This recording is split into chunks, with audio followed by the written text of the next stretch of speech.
ऐसा बाप नहीं चाहिए। एक बड़े शहर में रतनलाल अपनी बेटी संध्या और छोटे बेटे कुणाल के साथ रहता है। रतनलाल बहुत गरीब है और शराबी किस्म का आदमी है। वो रिक्शा चलाकर अपना जीवन यापन कर रहा है। रतनलाल एक अधेड़ उम्र के आदमी योगेश्वर को कभी कभी अपनी रिक्शा से मार्केट या मंदिर छोड़ता है और कभी कभी बाजार से उसका सामान भी ले आता है। एक दिन रतनलाल योगेश्वर से कहता है, साहब, आपके पास गाड़ी है, फिर भी आप कभी कभी रिक्शा से क्यों जाते हो? इन शहर की गलियों को आराम से देखना मुझे बहुत पसंद है। ठीक है साहब, मैं चलता हूँ, कल फिर आऊंगा। अरे रतनलाल, रुको तो। मैंने सुना है कि तुम अपनी बेटी को कुछ पैसों के बदले किसी को दे रहे हो। अभी किसी को बेचे नहीं तो क्या करे साहब। एक छोटा बेटा है, उसको पढ़ाना भी है, उसकी देखभाल भी करनी है, और अगर मैं बेटी को घर में रखूंगा तो उसकी शादी कैसे करूंगा साहब? तुमको कितने पैसे मिल रहे हैं? अब 50,000 साहब। देखो, मैं तुमको पूरे 20 लाख रुपए देता हूँ। तुम अपनी बेटी संध्या को मुझे दे दो। हैं? 20 लाख? धन्यवाद साहब, धन्यवाद। मैं कल ही उसे आपके पास छोड़ जाऊंगा साहब। अगले दिन रतनलाल संध्या को हमेशा के लिए योगेश्वर के यहाँ छोड़ आता है और बदले में 20 लाख रुपए लेकर घर आ जाता है। रतनलाल जिंदगी में पहली बार इतने पैसे पाकर बौखला गया। उसने एक अच्छा घर लिया। कुणाल, अब हमें कोई चिंता नहीं है, तू अब अच्छे से पढ़, खूब मन लगाकर पढ़ाई करना। पापा, मुझे पढ़ाई करना अच्छा नहीं लगता। अरे तूने अगर ज्यादा बकवास की ना तो बहुत मारूंगा। कल से तू अच्छे स्कूल में जाएगा तो जाएगा, हाँ बस। कुणाल का एडमिशन एक अच्छे स्कूल में हो जाता है, लेकिन आए दिन स्कूल से शिकायत आती ही रहती है। 10 साल बाद एक दिन प्रिंसिपल मैडम रतनलाल को स्कूल में बुलाती है। रतनलाल, आपका बेटा कुणाल बहुत आवारा हो गया है और ये बिल्कुल भी पढ़ाई नहीं करता है, बल्कि उसका दिमाग गलत कामों में जा रहा है। अब मैं उससे बात करूंगा मैडम। ठीक है, आज ये आखिरी मौका है, अगली बार तो मैं उसे स्कूल से ही बाहर निकाल दूंगी। रतनलाल घर आ जाता है और कुणाल से कहता है, कुणाल बेटा, मैं तुम्हारे ऊपर इतना पैसा लगा रहा हूँ, फिर भी तुम स्कूल में सही से क्यों नहीं पढ़ते हो? आप तो रहने ही दीजिए, मैं सब जानता हूँ कि ये पैसा कहाँ से आया है, और वैसे भी अब ये पैसा मेरा है। मेरा जो भी मन होगा मैं करूँगा। आज के बाद मैं कभी स्कूल नहीं जाने वाला। रतनलाल को अपनी बेटी की याद आती है और वो रोने लगता है। 5 साल बाद कुणाल एक दिन एक लड़की को शादी करके घर ले आता है। पिताजी, ये मेरी पत्नी है स्वीटी। तुमने शादी कर ली? हाँ, शादी कर ली मैंने, दिखाई नहीं दे रहा? और अब से आप फिर से कमाना शुरू कर दो, बहुत बैठ कर खा लिया। कुणाल, तुम इस बुड्ढे को घर में क्यों रख रहे हो? देखो ना, ये शराब पीता है, इसे घर से बाहर निकाल फेंको। अरे स्वीटी, ये मेरे पापा है, कैसे बाहर निकाल दूं? और वैसे भी घर में कोई तो चाहिए ना काम करने वाला, नौकर समझ कर रख लो। इस बुड्ढी को तो घर से बाहर निकाल कर ही रहूंगी मैं कब तक इसके लिए खाना बनाऊंगी? स्वीटी एक दिन घर के बाहर पार्क में अपनी दोस्तों के साथ बैठी होती है। तभी वो रतनलाल को बुलाती है। पिताजी, मेरे कमरे में मैं अपना फोन छोड़ आई हूँ, जरा ला कर तो देना। हाँ जरूर, अभी लेकर आता हूँ।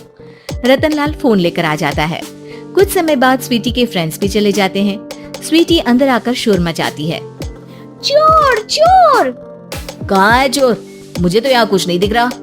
अरे ये अलमारी खुली पड़ी है, जरूर किसी चोर ने ही खोली होगी। अरे कौन आया था यहाँ? यहाँ तो पिताजी आए थे बस। अरे बहू, मैं चोर नहीं हूँ। मुझे तो आप पर अब बिल्कुल भी विश्वास नहीं है पिताजी, क्योंकि जब आप पैसे के लिए दीदी को बेच सकते हो तो आप चोरी भी तो कर ही सकते हो। अरे लेकिन वो सब तो मैंने तेरे भले के लिए किया था ना। मैं तो कहती हूँ कि हमें इनकी कमरे की तलाशी लेनी चाहिए। तुम बिल्कुल सही कह रही हो, चलो। स्वीटी और कुणाल दोनों रतनलाल के कमरे की तलाशी लेते हैं और उन्हें वहाँ स्वीटी की ज्वेलरी और पैसे मिल जाते हैं। मैं तो पहले ही जानता था कि चोर आप ही हो। निकल जाओ मेरे घर से और दोबारा अपनी शक्ल मत दिखाना। रतनलाल आंखों में आंसू लिए घर से निकल जाता है। स्वीटी मन ही मन सोचती है, आज तो मेरी प्लानिंग सफल हो गई। जैसा मैं चाहती थी ऐसा ही किया और बड़ी आसानी से उस बुड्ढी को चोरी का इल्जाम लगाकर घर से भगा दिया। रतनलाल की हालत अब ज्यादा खराब हो गई और वो सड़क पर बैठकर भीख मांगकर खाने लगा। एक दिन वहाँ एक गाड़ी आकर रुकी और सड़क पर बैठे सभी भिखारियों को अपने सेंटर ले गई। एनजीओ की मालिक संध्या एक एक करके सभी को सुविधा मुहैया कराती है।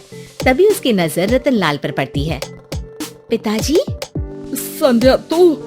पिताजी आपकी ये हालत कैसे हुई? ये सब मेरे बुरे कर्मों की सजा है जो मुझे मिल रही है। मुझे माफ कर दे बेटी।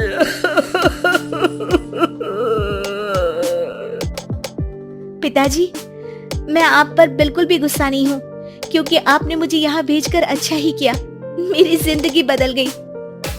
लेकिन ये सब हुआ कैसे बेटा?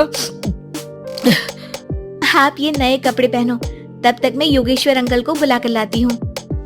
योगेश्वर अंकल? हाँ अंकल। योगेश्वर जी ने तुझसे शादी नहीं की थी? नहीं तो पापा, उन्होंने तो मुझे पढ़ा लिखा कर इस काबिल बनाया है कि मैं आज सबकी सेवा कर पा रही हूँ। रतनलाल पश्चाताप करके रोता रहता है। तभी योगेश्वर भी वहाँ आ जाता है। रतनलाल जी, आपकी ये हालत कैसे हुई? इतने सारे पैसों के बावजूद भी? क्योंकि मैंने बेटे और बेटी में भेदभाव किया था। लेकिन आपने ये कैसे किया? मुझे ये जानना है, बताइए। सालों पहले जब संध्या छोटी थी, तब मैंने एक बार एक आदमी से तुम्हें बात करते हुए सुना था, जो कुछ पैसों में संध्या को तुमसे खरीद कर शादी करना चाहता था। मैं उस समय एनजीओ में बच्चों के लिए ही काम कर रहा था और मैं किसी भी लड़की की जिंदगी खराब होते नहीं देख सकता था। इसलिए मैंने अपने जीवन की कमाई का एक बड़ा हिस्सा तुम्हें दे दिया था। सच में कितना गलत था मैं। मुझे माफ कर दो। अब आप दोनों मेरे साथ घर चलो और आज मैं अपना सच्चा प्रायश्चित करना चाहता हूँ। योगेश्वर और संध्या रतनलाल के साथ घर जाते हैं। स्वीटी दरवाजा खोलती है। चोर भिखारी, तू फिर से आ गया? चल भाग यहाँ से बुड्ढे। ये घर तुम्हारे बाप का नहीं, मेरा है। बाहर निकलो यहाँ से। रतनलाल कुणाल और संध्या को घर से बाहर निकाल देता है। योगेश्वर जी, अब ये घर आपका है और अब आप यहाँ एक और एनजीओ खोल सकते हैं। शायद अब ये सच्चा प्रायश्चित है। संध्या अपने पिता के गले लग जाती है।